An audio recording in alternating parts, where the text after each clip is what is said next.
حضور اکرم صلی اللہ علیہ وآلہ وسلم کے طائف کے سفر کا قصہ۔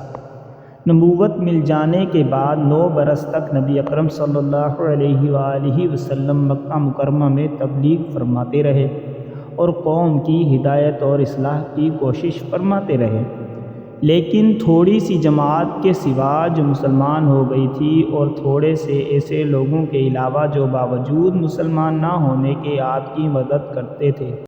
اکثر کفار مکہ آپ صلی اللہ علیہ وآلہ وسلم کو اور آپ کے صحابہ رضی اللہ تعالی عنہم اجمعین کو ہر طرح کی تکلیفیں پہنچاتے تھے، مذاق اڑاتے تھے اور جو ہو سکتا تھا اس سے درگزر نہ کرتے تھے۔ حضور صلی اللہ علیہ وآلہ وسلم کے چچا ابو طالب بھی انہی نیک دل لوگوں میں تھے جو باوجود مسلمان نہ ہونے کے حضور صلی اللہ علیہ وآلہ وسلم کی ہر قسم کی مدد فرماتے تھے۔ 10ویں سال میں جب ابو طالب کا بھی انتقال ہو گیا تو کافروں کو اور بھی ہر طرح کھلے مہار اسلام سے روکنے اور مسلمانوں کو تکلیف پہنچانے کا موقع ملا۔ حضور اقدس صلی اللہ علیہ وآلہ وسلم اس خیال سے طائف تشریف لے گئے کہ وہاں قبیلہ ثقیف کی بڑی جماعت ہے، اگر وہ قبیلہ مسلمان ہو جائے تو مسلمانوں کو ان تکلیفوں سے نجات ملے اور دین کے پھیلنے کی بنیاد پڑ جائے۔ وہاں پہنچ کر قبیلہ کے 3 سرداروں سے جو بڑے درجے کے سمجھے جاتے تھے گفتگو فرمائی اور اللہ کے دین کی طرف بلایا اور اللہ کے رسول کی یعنی اپنی مدد کی طرف متوجہ کیا، مگر ان لوگوں نے بجائے اس کے کہ دین کی بات کو قبول کرتے یا کم سے کم عرب کی مشہور مہمان نوازی کے لحاظ سے ایک نوادر مہمان کی خاطر مدارت کرتے، صاف جواب دے دیا اور نہایت بے رخی اور بد اخلاقی سے پیش آئے۔ ان لوگوں نے یہ بھی گوارا نہ کیا کہ آپ صلی اللہ علیہ وآلہ وسلم یہاں قیام فرما لیں۔ جن لوگوں کو سردار سمجھ کر بات کی تھی کہ وہ شریف ہوں گے اور معذب گفتگو کریں گے، ان میں سے ایک شخص بولا کہ اوہو، آپ ہی کو اللہ نے نبی بنا کر بھیجا ہے۔ دوسرا بولا کہ اللہ کو تمہارے سوا کوئی اور ملتا ہی نہ تھا جس کو رسول بنا کر بھیجتے۔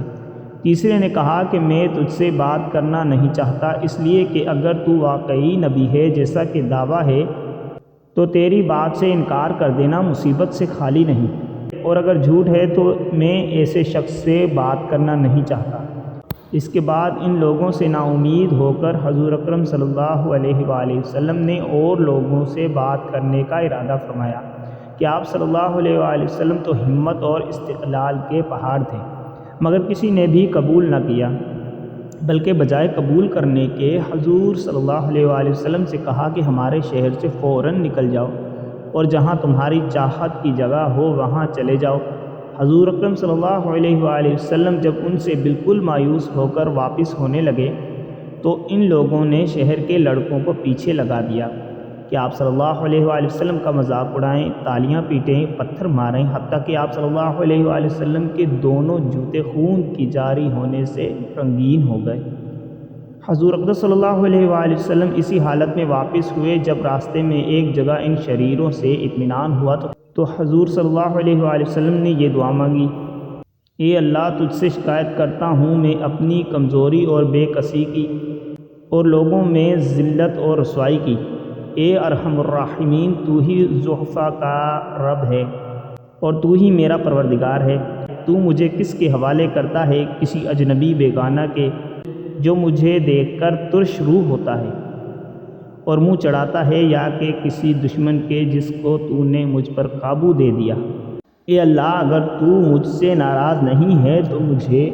کسی کی بھی پرواہ نہیں ہے، تیری حفاظت مجھے کافی ہے۔ میں تیرے چہرہ کے اس نور کے طفیل جس سے تمام اندھیریاں روشن ہو گئیں اور جس سے دنیا اور آخرت کے سارے کام درست ہو جاتے ہیں، اس بات سے پناہ مانگتا ہوں کہ مجھ پر تیرا غصہ ہو یا تو مجھ سے ناراض ہو۔ تیری ناراضگی کا اس وقت تک دور کرنا ضروری ہے جب تک تو راضی نہ ہو۔ نہ تیرے سوا کوئی طاقت ہے نہ قوت۔ مالک الملک کی شان قہاری کو اس پر جوش آنا ہی تھا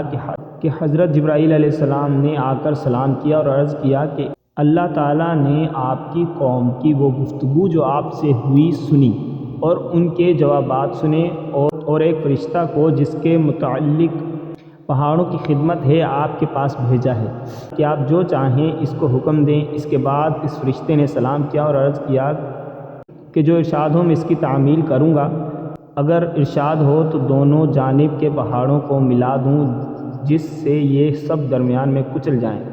یا اور جو سزا آپ تجوید فرمائیں۔ حضور صلی اللہ علیہ وآلہ وسلم کی رحیم و کریم ذات نے جواب دیا کہ میں اللہ سے اس کی امید رکھتا ہوں کہ اگر یہ مسلمان نہیں ہوئے تو ان کی اولاد میں سے ایسے لوگ پیدا ہوں جو اللہ کی پرستش کریں اور اس کی عبادت کریں۔ فائدہ یہ ہیں اخلاق اس کریم ذات کے جس کے ہم لوگ نام لیوا ہیں کہ ہم ذرا سی تکلیف سے کسی کی معمولی سی گالی دے دینے سے ایسے بھڑک جاتے ہیں کہ پھر عمر بھر اس کا بدلہ نہیں اترتا، ظلم پر ظلم اس پر کرتے رہتے ہیں اور دعویٰ کرتے ہیں ہم محمدی ہونے کا، نبی کے پیرو بننے کا۔